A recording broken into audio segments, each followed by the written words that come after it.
ನಮಸ್ತೆ ಬಂಧುಗಳೇ, ನಾನು ವೆಂಕಟರಮಣಪ್ಪ ಎಂ ಯಲಹಂಕ ವಿಧಾನಸಭಾ ಕ್ಷೇತ್ರದ ಮತ್ತು ಬೆಂಗಳೂರು ಉತ್ತರ ಜಿಲ್ಲೆಯ ಕಾರ್ಯದರ್ಶಿಯಾಗಿದ್ದೀನಿ. ಏನಪ್ಪ ವಿಚಾರ ಅಂತ ಹೇಳಿದ್ರೆ, ಮುಂದಿನ ದಿನ 20ನೇ ತಾರೀಕು 2ನೇ ತಿಂಗಳು 2026ರಂದು ನಮ್ಮ ಸ್ವತಂತ್ರ ಉದ್ಯಾನವನದಲ್ಲಿ ವಿಚಾರ ಏನಂದರೆ, ಸಮಾಜ ಕಲ್ಯಾಣ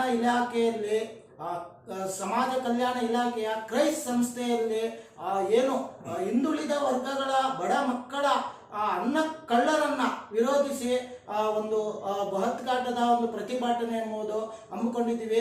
ದಯವಿಟ್ಟು ನಮ್ಮ KRS ಪಕ್ಷದ ಎಲ್ಲ ಪದಾಧಿಕಾರಿಗಳು ಮತ್ತೆ ಕಾರ್ಯಕರ್ತರು ಎಲ್ಲರೂ ಬಂದು ಈ ಸಭೆಯನ್ನ ಯಶಸ್ವಿ ಮಾಡಬೇಕು. ಏಕೆಂದ್ರೆ ಸಮಾಜ ಕಲ್ಯಾಣ ಇಲಾಖೆಯಲ್ಲಿ ಆಗ್ತಕ್ಕಂತಹ ಅನಾಚಾರಗಳು ಏನು ಭ್ರಷ್ಟಾಚಾರನ್ನ ಎತ್ತಿ ಪ್ರಶ್ನೆ ಮಾಡುವಂತಹ ಒಂದು ಪಕ್ಷ ನಮ್ದು. ಏಕೈಕ ಪಕ್ಷ ಅಂದ್ರೆ ನಮ್ದು KRS ಪಕ್ಷ.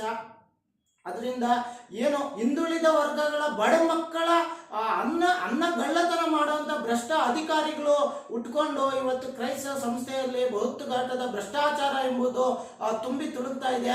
ಅದರಿಂದ ಈ ಅಧಿಕಾರಿಗಳ ವಿರುದ್ಧ ಅವ್ರನ್ನೆಲ್ಲ ನಾವು ತೆರವುಗೊಳಿಸಿ ಸಾಮಾನ್ಯವಾಗಿ ನಿಷ್ಠಾವಂತರಿಗೆ ಅಂತ ಕೆಲಸಗಳು ಹುದ್ದೆಗಳು ಕೊಡಬೇಕಾಗಿ ಪ್ರತಿಭಟನೆಯನ್ನ ಹಮ್ಮಿಕೊಂಡಿದ್ದೀವಿ. ಅಂತ ಅಧಿಕಾರಿಗಳನ್ನ ಕೆಲಸದಿಂದ ಅಮಾನತು ಮಾಡಿ ಏನು ಹಿಂದುಳಿದ ವರ್ಗಗಳ ಬಡ ಮಕ್ಕಳಿಗೆ ಏನೆಲ್ಲ ಮೂಲಭೂತ ಸೌಕರ್ಯಗಳು ಸಿಗಬೇಕೋ ಅದನ್ನೆಲ್ಲ ದೊರಕಿಸ್ಕೊಟ್ಟು ಮತ್ತೆ ಏನು ಅಧಿಕಾರಿಗಳು ಭ್ರಷ್ಟ ಅಧಿಕಾರಿಗಳು ಇದರ ಅವ್ರ ವಿರುದ್ಧ ಪ್ರತಿಭಟನೆ ಎಂಬುದು ನಾವು ಆ ದಿನ ಹಮ್ಮಿಕೊಂಡಿದ್ದೀವಿ. ದಯಮಾಡಿ ಎಲ್ಲರೂ ಬಂದು ಈ ಪ್ರತಿಭಟನೆಯಲ್ಲಿ ಭಾಗವಹಿಸಿ ಈ ಒಳ್ಳೆ ಒಂದು ಹೋರಾಟದಲ್ಲಿ ಭಾಗವಹಿಸಿ ಎಲ್ಲರೂ ತಮ್ಮ ಒಂದು ಕಾರ್ಯಕ್ರಮದಲ್ಲಿ ಭಾಗವಹಿಸಬೇಕಂತ ಹೇಳಿ ನಾನು ಕೇಳ್ಕೊತಾ ಇದ್ದೀನಿ. ವೆಂಕಟರಮಣಪ್ಪ ಎಂ, ಯಲಹಂಕ ವಿಧಾನಸಭಾ ಕ್ಷೇತ್ರ, ಬೆಂಗಳೂರು ಜಿಲ್ಲಾ ಉಸ್ತುವಾರಿ ಕಾರ್ಯದರ್ಶಿ.